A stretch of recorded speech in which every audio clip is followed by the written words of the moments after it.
Saudações cristãs a todos os irmãos no Brasil e no mundo. Sou o pesquisador Marcos Lopes. Estamos estudando sobre a Bíblia e a ciência. O que a Bíblia tem a dizer sobre a ciência? Será que a Bíblia ela entra em contradição com a ciência? Ou será que ela está em consonância com a natureza e o que é aprendido pela ciência?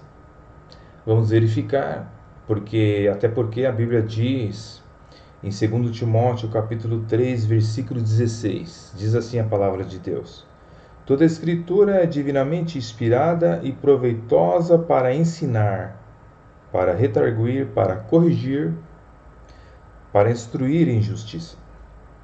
Então a própria Bíblia, ela alega que ela é inspirada por Deus. Se ela é inspirada por Deus, é necessário que seja verificado através do raciocínio e da lógica, ver se verdadeiramente ela passa no teste. Embora que a própria palavra de Deus ela não precisa ser provada para ninguém.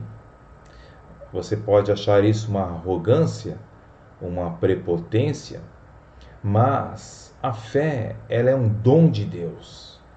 Deus não precisa provar absolutamente nada para o ser humano. Mas como mentes racionais, como homens inteligentes que somos, queremos de fato ouvir o que a Bíblia tem a dizer sobre a ciência. Porque quando nós investigamos algumas literaturas que também dizem ser inspiradas por Deus, como o Livro de Mórmon, como as literaturas budistas, como as literaturas kardecistas, e de tantas outras religiões, como por exemplo o Alcorão, parece-me que pelos estudos que eu tenho aqui, são livros que entram em contradição, em choque com aquilo que é alegado pela ciência. Ao contrário, a Bíblia, sem ser tendencioso nas minhas palavras, mas a Bíblia ela é um livro que ensina ciência, mesmo não sendo um livro científico. As suas afirmações, elas são comprovadas pela ciência. E, se de fato ela é um livro inspirado por Deus, conforme diz aqui a palavra de Deus, e também, como diz o Salmo 19, verso 7 e 8, que diz que a lei do Senhor, ela é perfeita e restaura a alma. O testemunho do Senhor é fiel e dá sabedoria aos simples. Os preceitos do Senhor são retos e alegram o coração. A própria Bíblia diz que a lei do Senhor, o Deus que rege os céus e a terra, ela é perfeita. Os preceitos do Senhor são retos e alegram o Senhor, alegram o coração humano. Bem, sendo assim, nós precisamos, não para provar a Bíblia, porque, como eu já disse, a fé é um dom de Deus. E, de fato, haverá pessoas que nunca crerão nas Escrituras Sagradas. Ao contrário, serão blasfemadores. São pessoas que odeiam o cristianismo, odeiam o Deus judaico-cristão, odeiam as leis que regem a Europa, o mundo moderno, né? Que a Europa ela foi embasada nas leis judaicos-cristãs. E isso faz com que muitas pessoas modernas tenham uma verdadeira ojeriza, um ódio mortal daquilo que é chamado Bíblia, da lei do Senhor, por exemplo. Bem, de qualquer forma, precisamos verificar se aquilo que está nas Escrituras Sagradas contido realmente passa nos testes dos homens. Nunca devemos esquecer que ciência e fé são terrenos distintos, completamente antagônicos e contrários.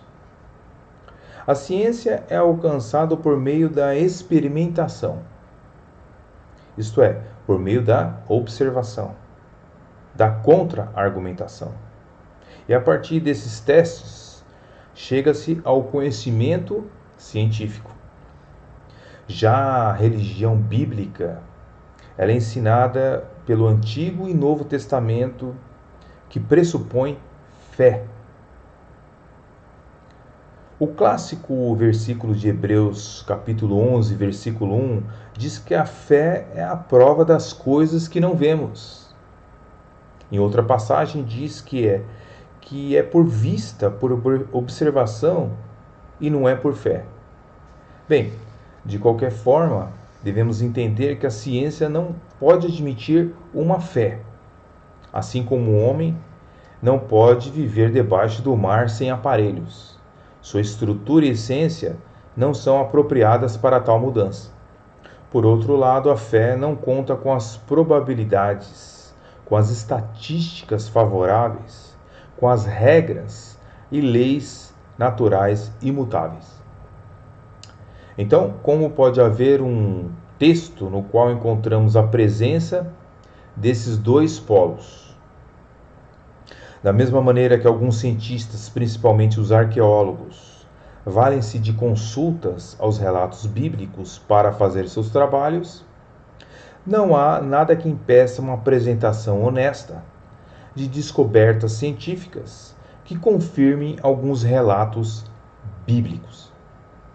Com isso, não estamos querendo dizer que o relato bíblico seja incompleto, insuficiente ou ultrapassado, a ponto de nós termos que nos amparar na ciência para se firmar alguma coisa.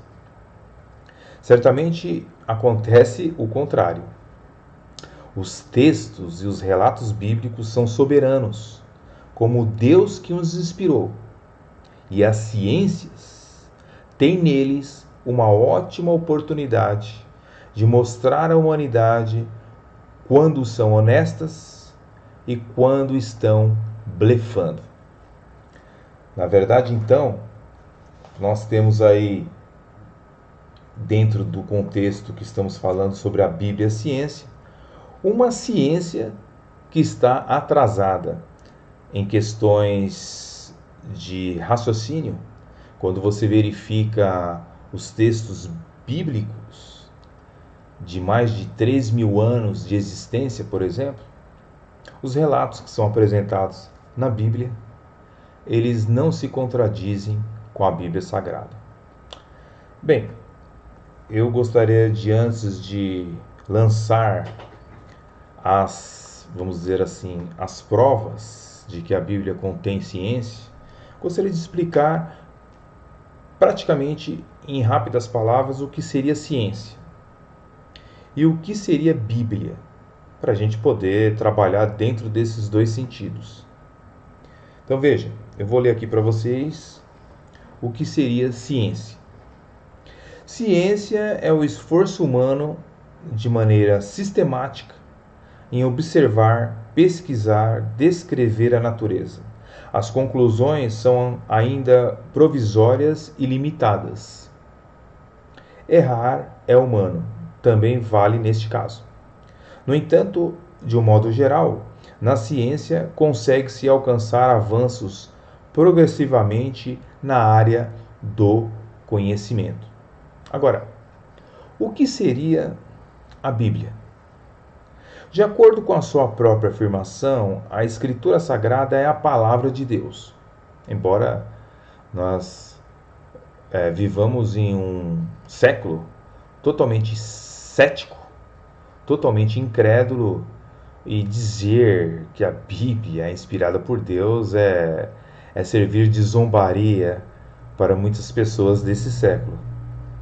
Mas ela afirma, a Bíblia, que é inspirada por Deus e aplicada por este Deus. A Bíblia é a fala de Deus registrada de forma escrita. Ela é perfeita e inerrante, não apenas quando fala sobre Deus e sua graça, mas também quando fala sobre a natureza e a história. A Bíblia seria uma coletânea de 66 livros, em torno de 40 diferentes escritores que participaram da sua composição. Eles utilizaram pelo menos 3 idiomas: o hebraico, o aramaico e o grego. Ela foi escrita durante um período de aproximadamente 1.700 anos. o Antigo Testamento entre 1600 até 400 a.C., de Gênesis a Malaquias. O Novo Testamento nos anos 32 depois de Cristo até 100 depois de Cristo. A precisão observada na transmissão do texto bíblico através dos séculos é algo ímpar. A comprovação científica da Bíblia na condição de documento histórico não encontra paralelos entre todo o acervo literário do mundo. Este livro, no caso a Bíblia, ele é um livro praticamente ímpar. É um livro que necessita ser estudado por aquela pessoa que não acredita, por aquele que é cético, ou até mesmo por aquele que é ateu. Logicamente que existe ateus e neo-ateus que leem a Bíblia, mas procurando achar erros nas Escrituras. Logicamente que, de um ponto de vista lógico e humano, de fato ele encontrará algumas contradições, mas essas contradições, elas não existem. Elas são chamadas aparentes contradições da Bíblia. Existem obras cristãs que tratam sobre isso, que podemos até conversar com os senhores futuramente sobre esse aspecto. Mas existem pessoas que fazem CDs, apostilas, e para aquelas pessoas que são incautos, para aquelas pessoas que de fato não têm conhecimento teológico, desconhecem línguas originais, para essas pessoas, de fato, elas vão aceitar essas argumentações neo-ateístas. Mas, se nós formos pesquisar a Bíblia sem nenhum tipo de lente cristã, ou lente de ateus, ou de neo-ateus, ou de filósofos, se nós formos realmente pesquisar as Escrituras Sagradas, nós vamos começar a observar algumas coisas. E estas algumas coisas são muito relevantes a gente começar a tratar. Bem, se não foi uma criação de Deus, tudo que nós vemos neste planeta, com sua biodiversidade, os seus animais, né, as plantas, os mares, se não foi Deus que fez tudo isso, logicamente que a evolução ela está com a verdade, não é? Agora, os cientistas chamam de a primeira lei da termodinâmica, feita por Isaac Asimov. Ele disse certa vez que essa lei é considerada a mais poderosa e a mais fundamental generalização que os cientistas já foram capazes de fazer sobre o universo. Então, esta lei ela é encontrada praticamente como um alicerce de toda a ciência moderna. O fato é que, se de fato a primeira lei da termodinâmica ela for verdadeira, ela diz o seguinte: enquanto é possível converter matéria em energia, como o calor produzido por exemplo, pela lenha queimando, é impossível criar energia ou matéria do nada. Então, uma vez que reconhecemos que o nosso universo é constituído de matéria e energia, temos que encarar a realidade de que elas devem ter vindo de algum lugar. Apesar dos incríveis avanços da ciência moderna, permanece o fato de que nenhuma das nossas teorias científicas pode sequer começar a explicar de onde a matéria e a energia vieram. A criação é a única alternativa plausível de que alguém foi capaz de surgir, inventar algo do nada. Bem, no próximo vídeo seguiremos com algumas passagens da Bíblia Sagrada em que de fato podemos verificar se ela contém ciência. Deixe seu like, deixe seus comentários e até o próximo vídeo.